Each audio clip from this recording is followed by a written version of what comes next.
Apa yang kita bisa alami di dalam kehidupan kita? Sebetulnya semua kebahagiaan yang Anda alami, semua penderitaan yang kita alami, itu sebetulnya tanaman kita sendiri. Tapi apakah Anda tahu sampai di situ? Dalam kehidupan Anda sehari-hari, ketika Anda berjalan dan kaki Anda menabrak meja, yang Anda salahkan orang lain. Siapa ini meletakkan meja di sini? Bikin saya nabrak, kaki saya sakit, aduh. Ya toh? Belum tahu bahwa itu tanaman Anda sendiri yang Anda panen. Jangan mengatakan siapa ini yang manen manggis, padahal saya nanam manggis. Loh ya memang, Anda yang nanam manggis ya mesti panen manggis. Ketika Anda menanam penyakit, Anda menyakiti makhluk lain, apapun buahnya pasti datang pada diri Anda. Pembantu Anda meletakkan meja dengan cara yang salah, anak Anda membuang kulit pisang dengan cara sembarangan sehingga kita kepleset. Itu hanya jalan. Tetapi kenapa anak Anda buang kulit pisang berkali-kali Anda tidak jatuh? Tetapi kenapa hari ini kepleset? Karena hari ini karma buruk kita matang. Bukan anaknya yang salah, tetapi perilaku kita sendiri. Berapa kali dalam kehidupan kita selalu menyalahkan orang lain? Dharma ajaran Sang Buddha tidak mengajarkan seperti itu. Dharma ajaran Sang Buddha ketika melihat penderitaan, bukan mencari sebab di luar. Pangeran Siddhartha sebagai contoh, ketika melihat tua, sakit, dan mati sebagai penderitaan, beliau bukan menyalahkan, "Duh, kenapa saya kok dilahirkan jadi saya tua, sakit, dan mati?" Bukan. Tetapi ketika beliau mencapai kesucian adalah karena menyadari tua, sakit, dan mati ini adalah buah perbuatannya sendiri. Sehingga karena kemelekatannya maka manusia lahir kembali, sehingga kalau kemelekatannya dilenyapkan, kemelekatannya dikurangi, kemelekatannya bisa dihilangkan, kelahiran kembali itu pun bisa dihentikan. Jadi tidak menyalahkan siapapun juga. Ketika usaha Anda sepi, jangan menyalahkan bom Bali. Duh, gara-gara bom Bali saya sepi. Kenapa? Karena bom Bali juga bisa menimbulkan usaha yang rame. Apa itu? Wartawan. Wah, meriah sekali dia tiap hari menulis sampai hari. Beritanya berhari-hari itu. Minggu pertama, minggu kedua. Perang Irak, wah berhari-hari itu bisnis besar untuk jurnalistik. Ya kan? Orang Anda kan isinya kan perang, semua tuh tiap hari. Sampai mungkin ibu-ibu pusing tuh, ibu-ibu senengnya yang acara masak memasak, acara bintang film ini ada yang kawin cerai, bintang film biduran aja, bisulan aja jadi berita. Ibu-ibu cari yang itu kok isinya perang, terus bingung lah lihatnya. Karena itu bukan usaha sepi karena perang, bukan usaha sepi karena bom, bukan usaha sepi karena tetangga membuka misalnya toko yang sama. Usaha sepi adalah karena karma buruk saya berbuah. Anak saya sakit bukan karena wah ini ketularan temannya, dibawa temannya, ketularan tetangganya, bukan. Anak kita sakit adalah karena buah karma buruk yang kita miliki. Semua orang hari ini takut dengan SARS. Tapi berapa banyak toh yang kena? Apa kalau sudah pakai masker nggak kena? Belum tentu. Ya toh? Belum tentu kan? Apakah yang tidak pakai masker selalu kena? Juga belum tentu. Itu adu karma. Saudara-saudara, ada beberapa kasus di Jawa yang saya belum lihat di sini. Toko kalau di Jawa itu ngumpul sejenis. Toko buah, semua toko buah semua berjejer-jejer. Di sini ya enggak? Enggak ya? Terus pompa ban. Itu semua jejer-jejer pompa ban, tambal ban, pompa ban itu jejer-jejer. Banyak sekali. Di sini juga enggak begitu.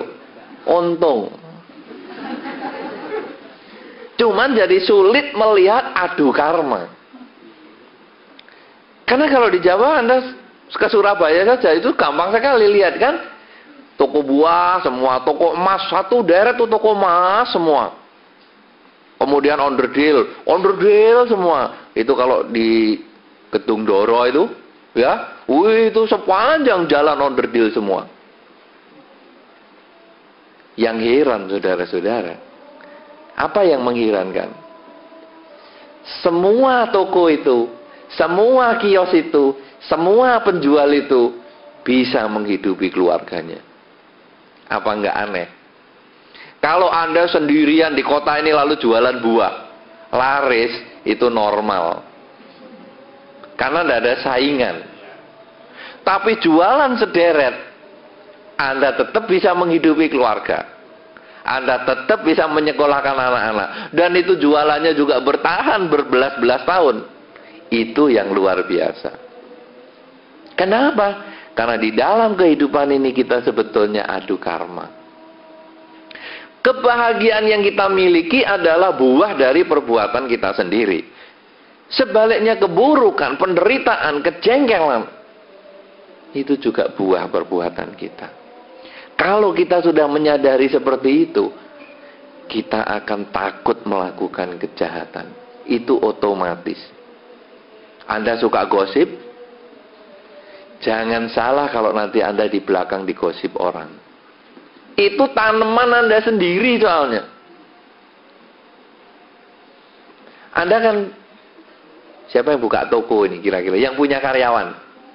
Semua. Hampir semua ya? Baik. Pada waktu terima karyawan kan Anda ada wawancara tuh. Ada enggak? Ada loh, biasanya kan ditanya-tanya. Kamu sebelum kerja di sini kerja di mana? Oh, kerja di si A. Lo ngapain keluar? Wah, si A jahat, si A ini menjengkelkan, si A pelit, si A apa? Anda terima enggak? Tidak pasti. Kenapa? Karena nanti satu ketika dia juga akan menjual kejelekan Anda. Iya kan? Itu sebetulnya hukum karma. Dia akan menjual kejelekan orang. Akhirnya kan dia dapat nama jelek sendiri.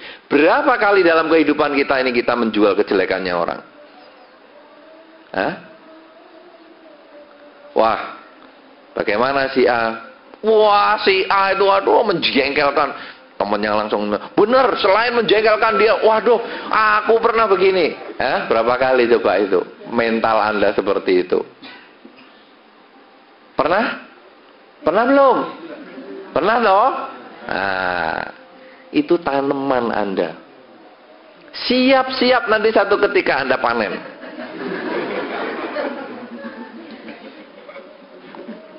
Ngeri gak coba? Ya toh? Itu hal yang sederhana sekali kok. Oleh karena itu saudara-saudara, ketika kita mempersembahkan buah, ketika kita melihat persembahan buah dan bunga, coba renungkan dengan baik-baik. Bahwa semua kehidupan kita ini adalah diri kita sendiri. Dan sumber kejengkelan kita sebetulnya adalah pikiran kita sendiri. Suka dan duka itu tergantung pikiran. Ketika Anda bisa berpikir positif, ketika Anda bisa berpikir yang baik, maka kebahagiaan selalu menjadi milik Anda. Ada satu contoh saudara. Saya pernah berkunjung ke rumah sakit. Di sana ada ibu yang sakit. Ibu ini sudah tua, umur sekitar 60-an. Dia kena kecelakaan naik mobil dan tulang pinggulnya ini remuk. Kira-kira 2 bulan mungkin dia di rumah sakit. Lalu saya berkunjung. Konsep orang kalau di rumah sakit berbulan-bulan, ini kan penderitaan. Ya kan? Sehingga saya juga tanya, bagaimana ibu? Apakah bisa tenang di rumah sakit? Oh, selain tenang, saya juga senang. Apa itu senang? Selama 2 bulan saya istirahat, tidak melayani suami saya yang rewel. Dan saya akhir-akhir ini saya bisa nonton Liga Italia. Wow, 62 tahun nonton Liga Italia lagi. Saya pikir, heran juga ini ibu ini. Tapi itu kenyataan, saudara. Suka dan duka dan dilihat dari mana dia berpikir. Ketika kita bisa berpikir mengambil nilai positifnya, yang ada kebahagiaan kok hidup itu. Anda punya pasangan hidup. Ketika Anda selalu happy, punya pasangan hidup, berarti ibaratnya kalau sekarang ada barang berat bisa diangkat bareng, Anda akan selalu happy. Tapi ketika Anda berpikir, punya pasangan hidup, ada sepiring nasi jadi dibagi 2 nih. Stres. Ya toh? Ya kan karena dari cara berpikir. Berapa kali coba Anda yang sudah berumah tangga? Satu ketika Anda senang sekali berumah tangga. Aduh, untung aku punya pasangan hidup yang ini. Tapi berapa kali juga Anda nyesel dengan pasangan hidup Anda? Itu kenyataan toh? Itu kenyataan. Kenapa? Karena pikiran kita selalu berubah. Berapa kali Anda kepingin punya anak? Aduh, seneng punya anak. Tapi berapa kali Anda stres kalau anak malam-malam nangis atau sakit? Aduh, tahu begini lebih baik nggak punya anak, tidur nggak nyenyak ini jadinya. Itu kenyataan. Problemnya bukan pasangan hidup Anda, problemnya bukan anak Anda, problemnya bukan dagangan Anda, problemnya bukan bom, bukan perang, bukan SARS. Problemnya pikiran kita. Siap enggak kita menerima kenyataan bahwa itu buah karma kita? Aduh, punya pasangan kayak gini tuh sebetulnya dulu saya milih kakaknya kok dapatnya adiknya. Aduh. Ya sudahlah, bagian dari karma saya. Loh kan lega. Gitu. Duh, gara-gara saya kerja usaha ini hanya kena bom ini perai semua. Ya bagian dari karma saya. Loh kan enak. Ini tahap pertama, saudara. Jangan terus, ya apa-apa karma. Ya kena sakit SARS, ya karma lah. Nggak usah berubah. Nggak, nanti kalau karmanya sudah habis kan sembuh-sembuh sendiri. Wah, matilah kita kalau caranya gitu. Nggak seperti itu. Kita melihat semua itu karma adalah supaya kita bisa menerima kenyataan. Seperti Pangeran Siddhartha ketika menjadi Buddha, yang pertama adalah melihat bahwa lahir, tua, sakit, dan mati adalah kenyataan. Jadi Pangeran Siddhartha tidak terus menolak, aku nggak mau tua, aku nggak mau sakit, nggak mau mati. Nanti banyak orang tanya, loh sudah menjadi Buddha kok bisa tua ya? Kok bisa sakit ya? Kok bisa mati ya? Pernah Anda dapat pertanyaan seperti itu? Nanti saya kasih pertanyaan. Bagi yang belum datang hari ini, Anda besok boleh tanyain. Kenapa yuk? Sang Buddha kan menemukan obat sakit, tua, lahir, mati. Kenapa kok tetap mati? Ya toh? Karena sebetulnya kita tidak menolak kematian itu sebagai kenyataan. Kita tidak menolak perpisahan dengan yang dicinta dan berkumpul dengan yang dibenci itu sebagai kenyataan. Tetapi kita siap menghadapi itu, dan apa yang harus kita kerjakan? Melihat kenyataan itu. Seperti ketika Pangeran Siddhartha melihat tua, sakit, dan mati. Oh, ini kenyataan. Lalu apa sekarang? Kalau begitu saya mengurangi kemelekatan. Sehingga ketuaan, penyakit, dan kematian itu saya bisa terima dengan baik. Ketika Anda sudah beruban dan Anda menerima uban Anda, itu berarti Anda menerima kenyataan. Ketika Anda beruban dan Anda sibuk menyemir, sebetulnya Anda kurang menerima kenyataan itu. Banyak. Wah, maaf kalau menyinggung. Padahal saya ini nunggu uban semua loh. Seperti Romo nih. Supaya kelihatan bijaksana begitu. Kenapa? Karena inilah kenyataan. Tetapi cara berpikir kita yang penting. Bukan meninggalkan istana, bukan meninggalkan keduniawian, bukan harus jadi biku, bukan. Orang melihat kehidupan Pangeran Siddhartha meninggalkan istana dan menjadi biku itu sebagai simbolik. Kalau Anda bisa menjadi biku, Anda bisa meninggalkan keduniawian, silahkan. Tetapi bukan itu yang paling penting. Anda boleh punya keluarga, Anda boleh punya harta, Anda boleh punya segalanya. Tetapi siap nggak Anda kehilangan segalanya itu? Kalau Anda siap, berarti Anda sebetulnya sudah menjadi biku di dalam rumah tangga. Punya uang, siap nggak hilang? Punya mobil, siap nggak lecet? Punya pasangan hidup, siap nggak pisah? Kenapa kok mesti bisa? Sebetulnya waktu pemberkahan perkawinan, Romo kan pemberkahan perkawinan toh? Mestinya ada nasihat. Perkawinan ini hari ini dikukuhkan, tapi siaplah menghadapi perceraian. Berani nggak ngomong gitu? Kalau saya nggak berani, karena nanti saya takut nggak dikasih makan.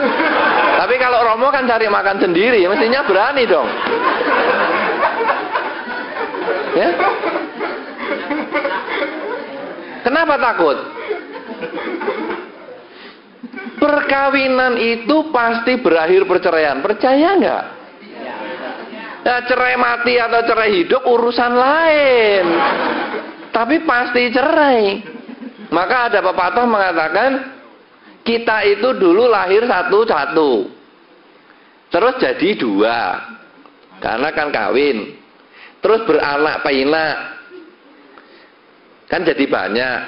Tapi anak pinak ini kan terus makin besar, terus sekolah, terus berumah tangga sendiri, akhirnya kan berdua lagi di rumah. Iya toh? Sudah berdua lagi, nanti kan satu-satu lagi. Jarang yang mati bareng kecuali di Irak atau kena bom Bali. Normalnya kan satu-satu. Makanya sampai ada kuamnya, ada apa itu? Ramalan. Mau lihat yang meninggal ayahnya atau ibunya dulu. Lihat apanya? Lihat apanya? Wah, orangnya ngapain? Lihat jari kakinya. Bergerak. Jari kaki nggak bergerak ya bangkai. Jari kaki itu kan ada ibu jari. Sebelahnya namanya apa? Telunjuk. Pernah nunjuk pakai jari kaki? Anda dikamongi telunjuk ngikut aja. Saya nggak tahu namanya yang jelas, karena bahasa Indonesia belum ada itu. Ibu jari kaki ada, tapi sebelahnya belum tahu. Nanti kalau ada telunjuk jari tengah, jari manis, masa di jari kaki ada cincinnya, ada kelingking kaki, ada telunjuknya, ya toh? Nah, itu ada yang mengatakan, katakanlah telunjuklah dalam tanda petik, saya ngikuti ibu ini aja. Kalau telunjuknya itu lebih tinggi daripada sebelahnya, itu bapak mati duluan. Lihat kakinya masing-masing. Ini untungnya umat Buddha, karena kan masuk wihara nggak pakai sandal, jadi bisa lihat kakinya langsung.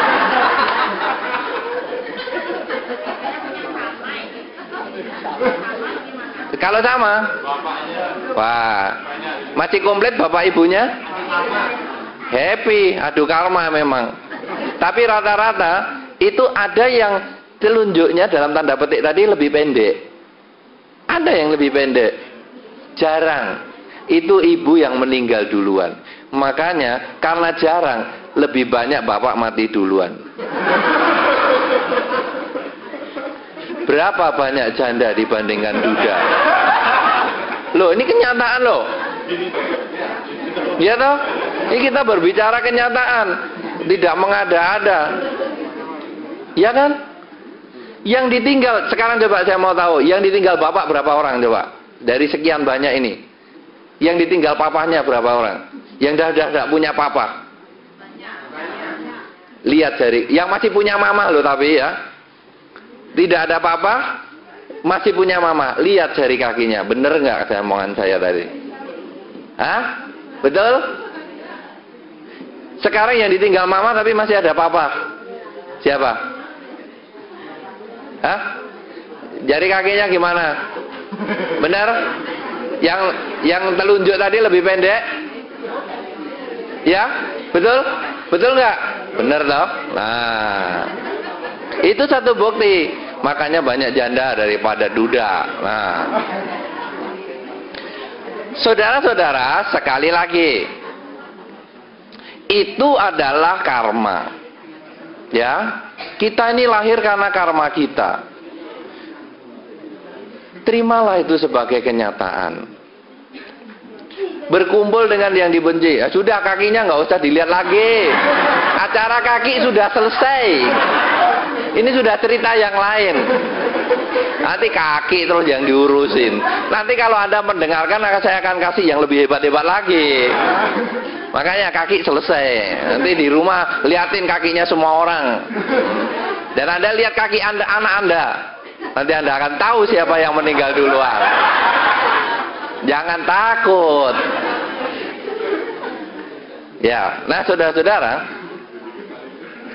jadi sebetulnya semua adalah bagian dari karma kita. Di dalam dharma, kita harus menerima itu sebagai kenyataan. Lahir, tua, sakit, mati adalah kenyataan.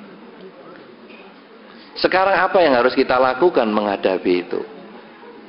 Pangeran Siddhartha ketika menjadi Buddha adalah karena melihat lahir, tua, sakit, dan mati. Saya terima itu sebagai kenyataan. Itu bagian dari karma saya. Lalu, apa yang sekarang harus saya kerjakan?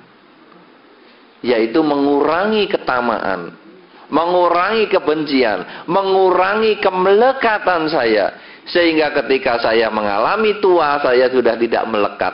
Rambut saya putih, saya sudah tidak perlu mencari, ya itu apa, lady apa itu namanya? Top lady. Ya. Saya tidak perlu mencari top lady lagi. Ketika saya ditinggal pasangan hidup saya bisa menerima itu sebagai kenyataan. Karena inilah hakikat dunia. Ketika ada perkawinan, ada persatuan. Satu ketika pasti akan ada perpisahan. Karena perkawinan pasti berakhir dengan perceraian. Cerai mati, cerai hidup itu urusan nanti. Tapi itu pasti. Ketika saya bisa menyadari begitu, saya mengurangi keinginan. Ketika saya mengurangi keinginan, sebetulnya saya telah menjadi biku di dalam kehidupan masing-masing. Dengan anak, ketika anak sakit, kita tidak stres, tapi kita bisa mencoba mencari jalan. Ya, ini anak sakit adalah buah karma burukku. Anak sakitnya ini juga dia punya karma buruk. Mari sekarang kita mengembangkan kebajikan. Pergi ke dokter itu salah satunya. Kemudian mengembangkan kebajikan. Mungkin melepas makhluk, mungkin menjalankan sila, mungkin membaca parita. Itu adalah mengembangkan kebajikan sehingga akhirnya anak yang sakit ini bisa sembuh. Jadi kalau kita sudah menerima itu sebagai buah dari karma kita, kita mencoba mengerjakan sesuatu untuk meningkatkan kebaikan kita, kebajikan kita dengan kerelaan, kemoralan, dan konsentrasi. Ini sesungguhnya yang harus kita kerjakan di dalam kehidupan. Nah sekarang apa yang akan kita dapatkan? Kalau tadi buah ungu kita harus tanam bijinya, buah ungu atau manggis harus kita tanam biji manggis. Maka kalau saya ingin mendapatkan apel, saya harus tanam apel. Kalau Anda kepingin sukses, Anda harus membantu menyukseskan makhluk lain dahulu. Ketika Anda kepingin sehat, Anda harus membantu menyehatkan makhluk lain dahulu. Ketika Anda kepingin umur panjang, buatlah makhluk lain umur panjang dahulu. Apapun yang Anda inginkan, lakukanlah itu kepada orang lain. Coba, contohnya. Anda ingin mendapatkan senyuman, senyumlah kepada orang lain dahulu. Kenal nggak kenal Anda senyumi, dia nanti kan senyum kepada Anda. Pernah Anda coba? 10 orang yang Anda kenal Anda kasih senyum, hampir semua akan membalas senyuman Anda. Ya? Pernah Anda buktikan? Senyum Anda gratis. Sejak bayi Anda sudah punya senyuman. Kenapa dijual mahal? Kalau barang yang gratis saja sudah Anda jual mahal, apalagi yang Anda harus beli. Lebih mahal lagi pasti. Senyuman gratis kok. Tinggal tarik bibir sedikit sudah jadi. Kenapa harus sama pasangan hidup merengut? Gratis, barang gratis. Beri, bagi-bagi. Apalagi kalau Anda kulaan. Kulaan itu bahasa Jawa. Bahasa Bali apa? Belanja. Maksudnya gini loh. Beli, kemudian untuk dijual lagi itu apa? Kulaan loh. Apalagi ya? Apalagi kalau Anda kulaan. Pasti jualan Anda mahal sekali. Buktinya yang gratis kan juga Anda mahal kan? Gitu? Nah, kenapa saudara-saudara? Karena kita di dalam kehidupan ini kita sulit mengembangkan kebajikan. Kita sulit menerima kenyataan. Akhirnya kita jengkel. Nah, oleh karena itu saudara-saudara, di dalam kehidupan ini, kuncinya adalah, kalau saya kepingin mendapatkan senyuman, marilah kita tersenyum kepada orang. Kalau saya ingin mendapat cinta kasih, marilah kita berusaha menyayangi, mencintai dahulu. Saya ingin umur panjang, seperti yang tadi saya sarankan, coba kita pergi ke restoran. Lele masih hidup, Anda tunjuk. Anda beli 2 misalnya. Kemudian Anda mengatakan, masukkan plastik, kasih air.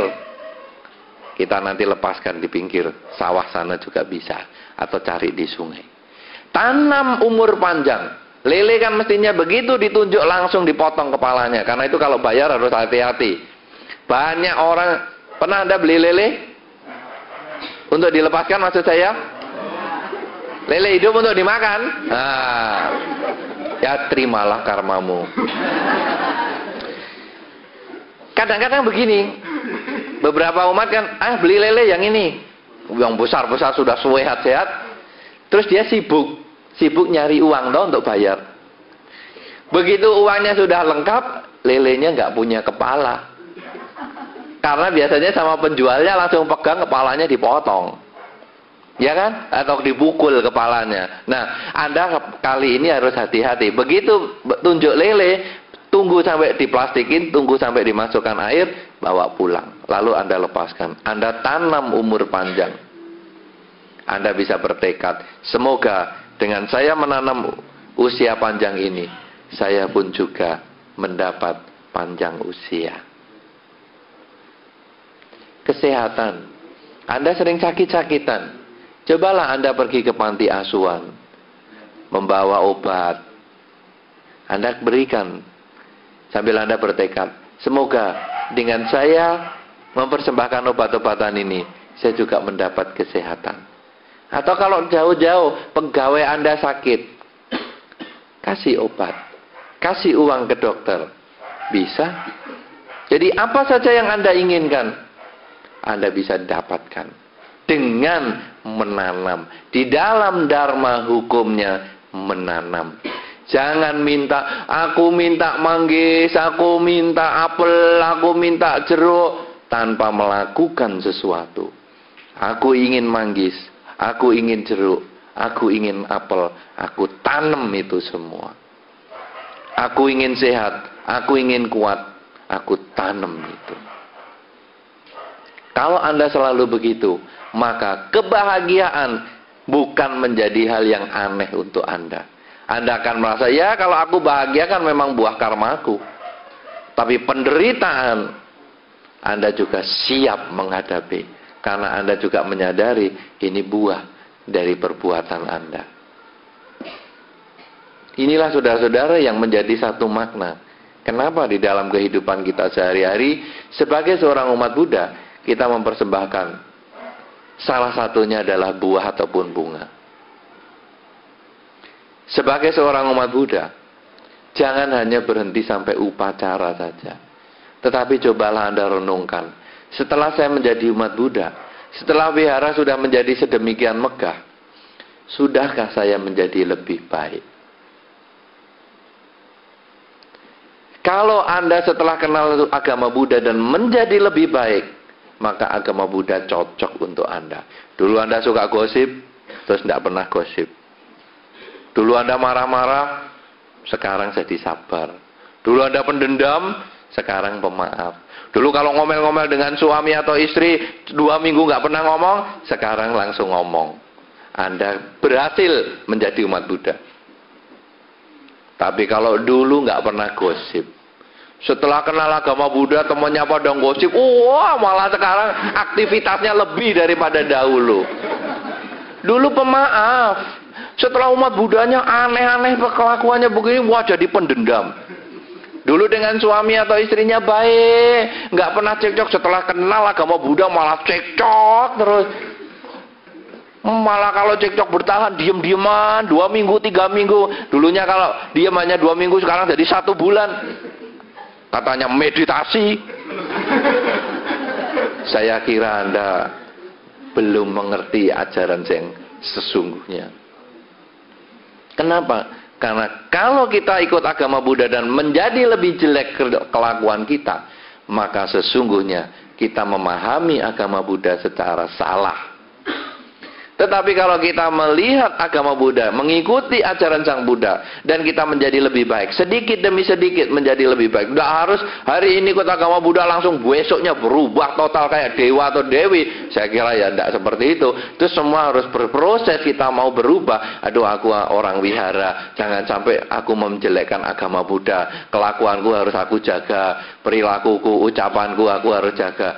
Ketika Anda bisa berlaku seperti itu, agama Buddha ini bermanfaat untuk Anda. Dan ketika agama Buddha bermanfaat untuk Anda, Anda juga bermanfaat untuk umat Buddha.